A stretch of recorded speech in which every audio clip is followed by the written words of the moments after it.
Hello and welcome to Arunekha study. Guys, magical maths के इस series में आज हम मेंसुरेशन चैप्टर के कुछ बेहतरीन क्वेश्चंस को डिस्कस करने वाले हैं। बहुत ही शानदार चैप्टर है।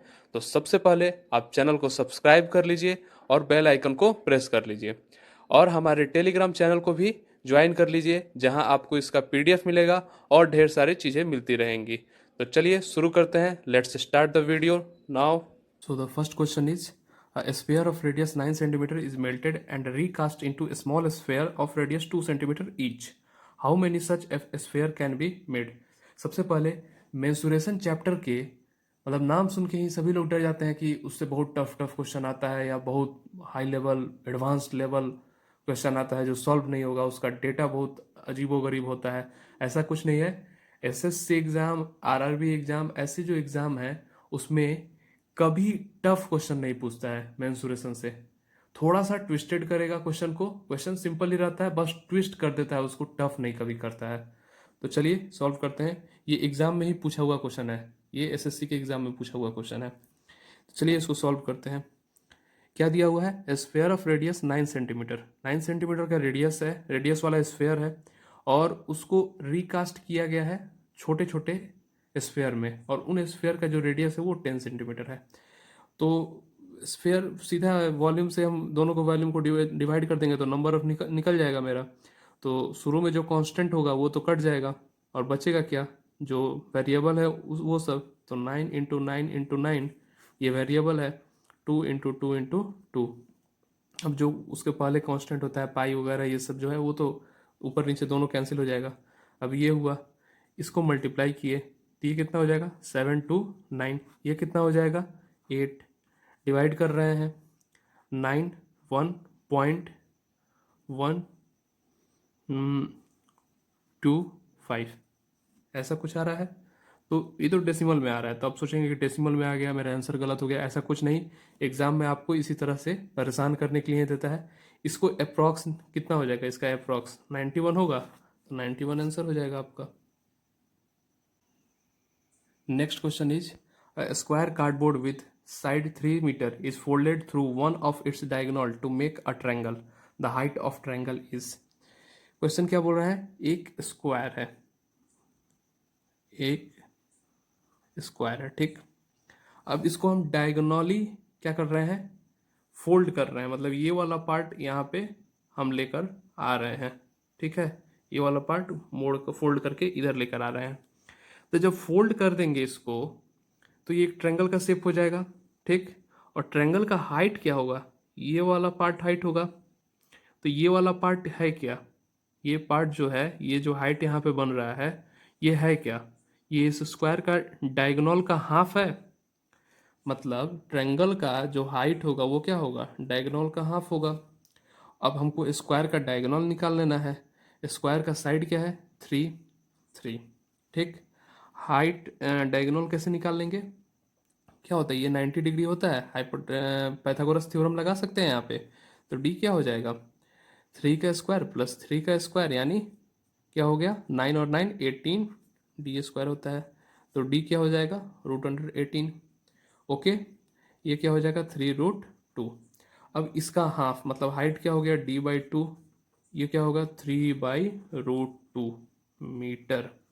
ये हो जाएगा। Okay, option number A answer. Next question is, a field is 119 meter into 18 meter in dimension. A tank 17 meter into 6 meter into 7 meter is dug out in the middle and the soil removed is evenly spread over the remaining part of the field. The increase in height of the remaining field. इस question में क्या बोल रहा है कि एक मान लीजिए ये फील्ड हो गया, ठीक। और इसमें से ये डायमेंशन वाला, ये डायमेंशन वाला हमने एक गड्ढा खोद लिया और उससे जो मिट्टी मिला वो मिट्टी जो बचे हुए जो सरफेस थे उस पर हमने फैला दिया।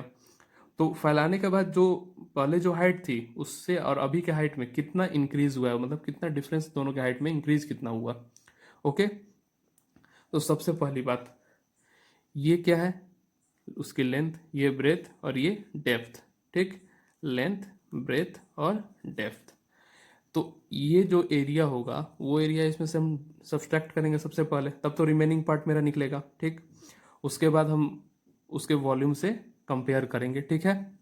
तो चलिए पहले हम इसका वॉल्यूम निकाल लेते हैं, कितना हमने मिट्टी निकाला। तो मिट्टी निकाला वो क्या हो जाएगा, 17 × 6 × 3।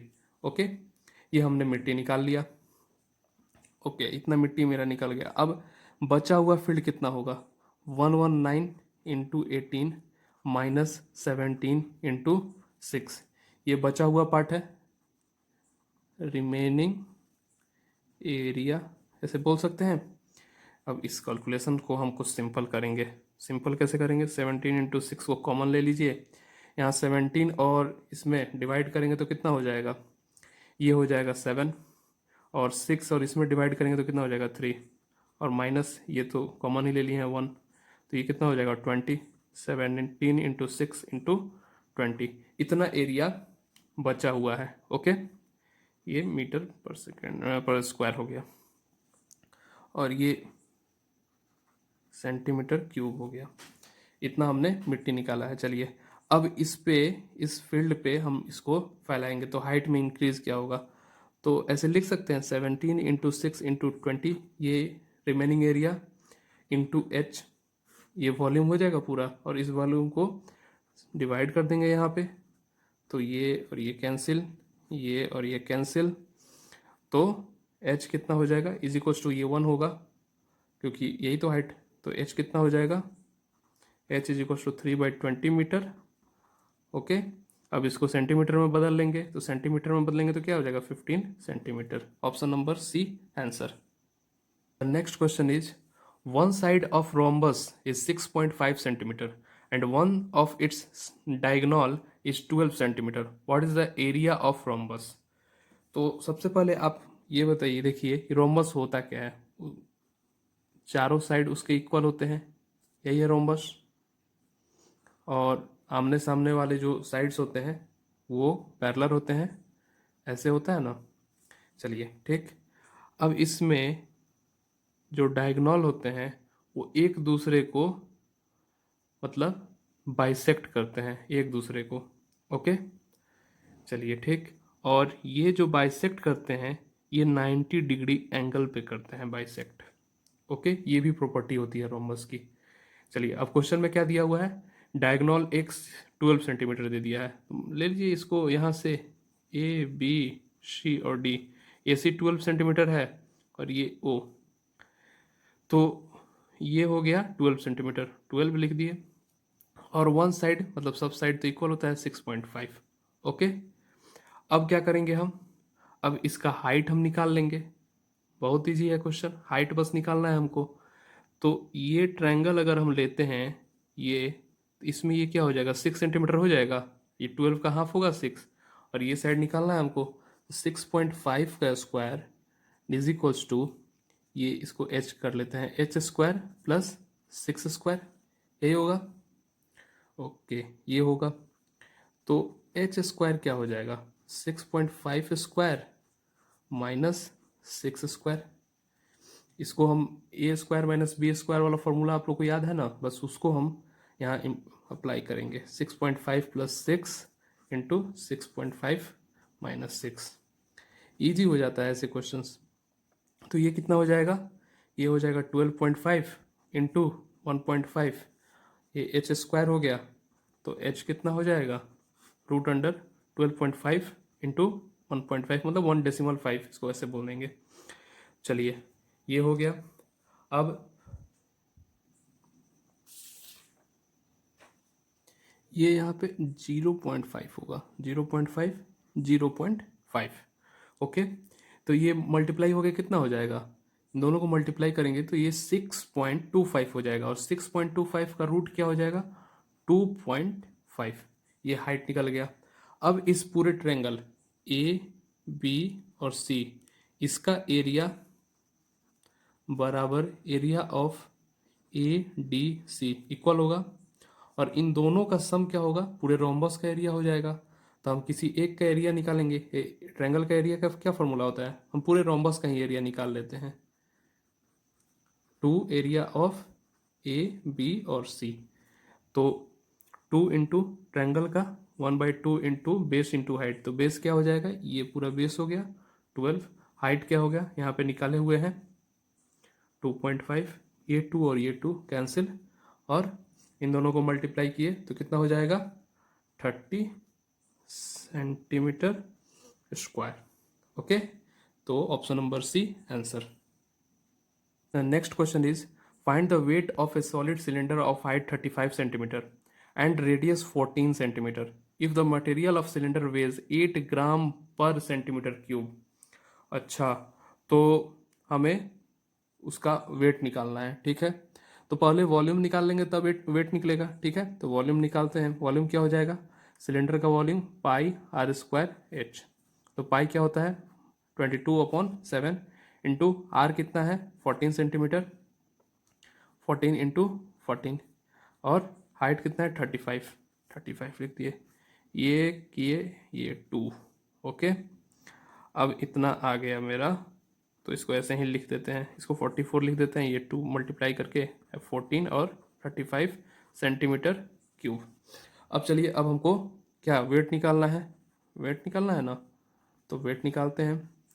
तो ये वॉल्यूम हो गया 14 इंटू 5 और ये वेट हो गया 8 ग्राम पर सेंटीमीटर क्यूब दिया है। तो ये तो ग्राम में आ रहा है और ऑप्शन केजी में है, तो 1000 से डिवाइड कर दिए, ये केजी हो गया।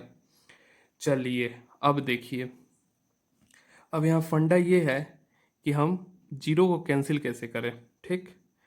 तो ये 35 और 4 मल्टीप्लाई करेंगे तो 20 आएगा, इसका मतलब 20 आएगा, तो एक जीरो तो यहाँ पे बन गया। अब वो एक जीरो हमारे पूरे इस प्रोडक्ट में रहेगा और आगे कुछ भी होगा, तो एक जीरो हम पहले यहाँ से किसी तरह से हटा देते हैं, और चलिए सब्सट्रैक्ट ही कर देते हैं इसको। ये कितना हो जाएगा 2 से ये 500 और ये 5 से 100 और ये 7, ठीक।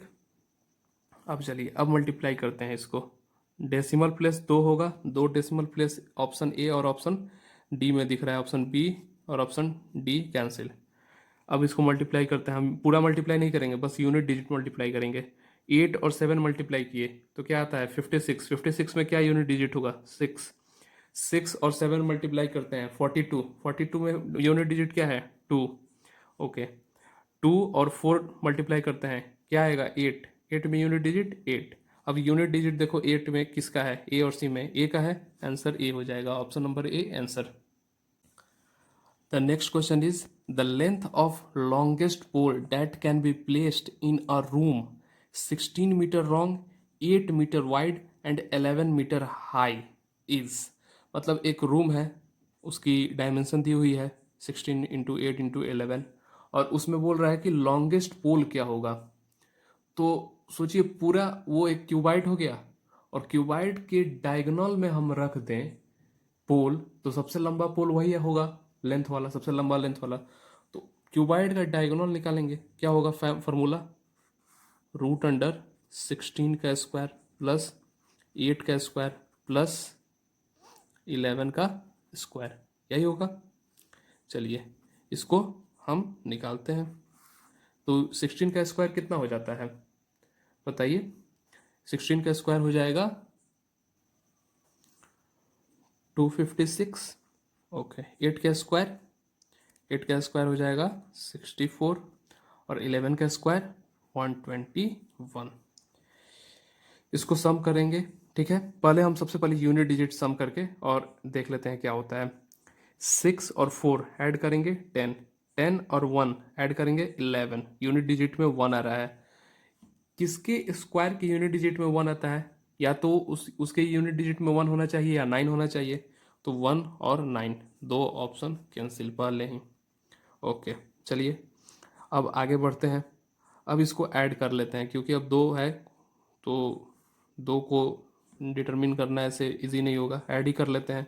1, 6, 8 और 5, ये 8 और 4, 1 और 4, ये हो गया। तो 4, 4, 1 आया, ये तो हमें मालूम है 21 का स्क्वायर होता है, 21 मीटर इसका आंसर हो जाएगा। Next question is a bucket is drawn from a well bye means of a rope which is wound around a wheel of radius 48 centimeter. If the bucket ascends in 1 minute 12 second at a speed of 1.2 meter per second, the length of the rope is.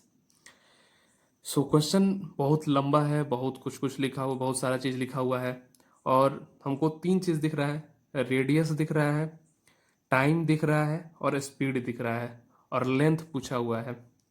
तो आप ये सोचिए, speed और time दिया हुआ है तो उससे हमको क्या मिलेगा, डिस्टेंस। और डिस्टेंस क्या होता है, लेंथ ही तो होता है, यूनिट तो लेंथ का ही होता है उसके पास। और यहाँ पे रेडियस का तो कोई वर्क हमको दिख ही नहीं रहा है। तो चलिए, ये क्वेश्चन आपको बस ऐसे ही था। जब किसी रस्सी को किसी स्पीड से हम नीचे से ऊपर पुल कर रहे हैं, और टाइम दे ही दिया है, स्पीड दे ही दिया है, टाइम दे ही दिया है, तो वो रस्सी जो डिस्टेंस कवर कर रहा है वही तो कंप्लीट लेंथ हो गया रोप का। तो चलिए हम निकाल लेते हैं, इसको सॉल्व कर लेते हैं। तो जो लेंथ होगा वो क्या हो जाएगा, स्पीड क्या है 1.2 मीटर पर सेकेंड, और टाइम क्या है 1 मिनट, टाइम है 1 मिनट 12 सेकेंड। तो ये क्या हो जाएगा टोटल, ये 60 सेकेंड और ये 12 सेकेंड, 72 सेकेंड्स। तो यहाँ पे 72 लिख देंगे, ये मीटर में आ जाएगा। तो ये कितना हो गया, 4 और 6 पॉइंट इतना मीटर।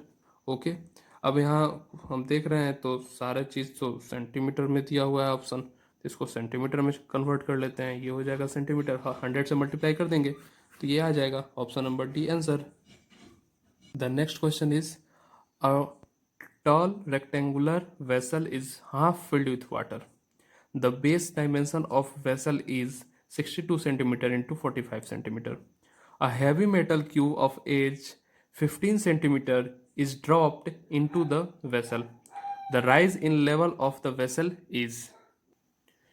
तो इस क्वेश्चन में क्या बोल रहा है, एक रेक्टेंगुलर वेसल है, ठीक है, और वो हाफ फिल्ड है वाटर से, उसमें एक दूसरा डायमेंशन वाला हैवी मेटल क्यूब हम उसमें डाल रहे हैं, ड्रॉप कर रहे हैं। तो पानी में क्या जो है, पानी ऊपर उठेगा, राइज होगा, वो राइज कितना हो रहा है वही पूछ रहा है, ठीक है। तो जो राइज होगा, मतलब जो हम हैवी मेटल डाल रहे हैं उसमें, वो अपना वॉल्यूम उसमें कवर कर लेगा। तो उस वॉल्यूम कवर करने में ही जो राइज होगा वही राइज होगा, मतलब उस वॉल्यूम को मेंटेन करने के लिए ही तो राइज होगा वाटर, तो उसी के वॉल्यूम के बराबर हो जाएगा जो राइज हुआ पार्ट जो है उसका वॉल्यूम। तो चलिए निकालते हैं, पहले जो हेवी मेटल है उसका वॉल्यूम निकाल लेते हैं। तो ये क्यूब है, एक क्यूब का क्या हो जाएगा वॉल्यूम, 15 इंटू 15 इंटू 15 सेंटीमीटर दिया हुआ है, ये हो गया सेंटीमीटर क्यूब। कोई ज़रूरत नहीं है सब अभी सॉल्व कर लेना, कैलकुलेशन कर लेना, ठीक है। अब हाइट में पूछ रहा है, तो इतना ही वॉल्यूम में, इतना ही वॉल्यूम राइज हुआ होगा उस रेक्टेंगुलर वेसल में, तो वो वॉल्यूम क्या हो जाएगा। तो पहले तो जो उसका दिया हुआ है पार्ट, लेंथ और ब्रेथ, वो, और हाइट क्या होगा वो तो पूछ ही रहा है, एच। तो ये दोनों इक्वल होगा, तो इक्वल कर लेते हैं, 6 2 multiply into 45 into H is equals to 15 into 15 into 15। ये कर रहे हैं 15 3 जा 45, ओके, ये 3 5, okay, H is equals to 5 into 15 upon 62, okay. अब इसको हमें सॉल्व करना पड़ेगा, तो सॉल्व कर देते हैं, हम अलग तरीके से सॉल्व करेंगे, ठीक है। तो ये मल्टीप्लाई कर लो, कितना हो जा रहा है 75 और ये 62, ओके। इसमें ध्यान से देखिए आप, 62 टू टाइम्स होगा तो 75 से छोटा होगा नहीं होगा, तो 1 टाइम ही होगा, 1। अब इसमें कितना फिर बचेगा 1 टाइम्स, रिमाइंडर क्या आएगा, रिमाइंडर आएगा 13। अब 13 आ रहा है तो 13 तो 62 से होगा नहीं, तो एक डेसिमल लगाना होगा, डेसिमल लगा दिए। अब उसके बाद जीरो आया हुआ 13 में, 130। अब तो ये टू टाइम्स जाएगा, 130 हो गया वो, और 62 टू टाइम्स क्या हो जाएगा, 124 हो जाएगा, मतलब 130 से थोड़ा छोटा। अब 60 बच रहा है, अब उसको हम छोड़ देते हैं। इतना हम देखते हैं कि ये किसी ऑप्शन में है कि नहीं, 1.2 ऑप्शन ए में दिख रहा था, ऑप्शन ए आंसर हो जाएगा।